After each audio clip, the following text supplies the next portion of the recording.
klase-klase. Hindi ini yuta dia yang magiba ulan ay. Kadto pa mga kita. Pag kadto pa kami nga standby kay sana di pa.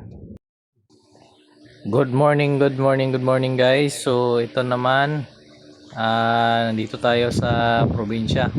So ang gagawin namin ngayon, nagkatay kami ng kambing.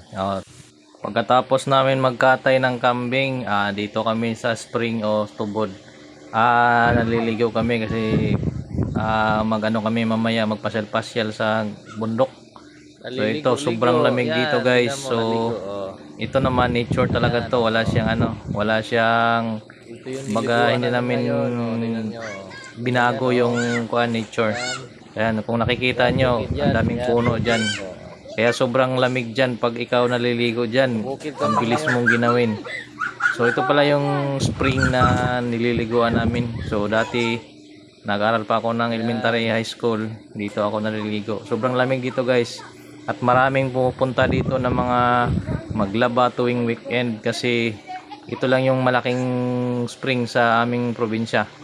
So mga kapit barangay pumupunta dito para lang sila maliligo, magkuha ng tubig. At ito na yung part 1, lakbay sa bundok. So kasama natin yung mga bata na mga pamangkin ko tsaka yung anak ko dyan. So pupunta kami dun sa bukid. Nag-trip kami sa kalsada kasi maganda naman ang kalsada. Ito guys, tingnan nyo yung view namin sa bundok ko. Fresh na fresh yung hangin, tapos may mga bahay din dito, medyo magaganda rin.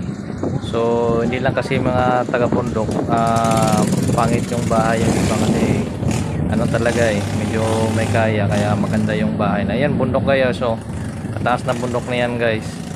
So fresh na fresh, kaya relaxing kaya guys pagka nandito kayo sa probinsya. At ito na nga guys, so nagpasyal-pasyal na sila, ang saya-saya ng mga mukha na lakas ng hangin. So parang nakalabas sa quadra So guys, salamat sa panonood. At ito si Lalabis TV. So guys, pa-subscribe naman, like and share sa ating konting channel. So maraming salamat mga kalalabes.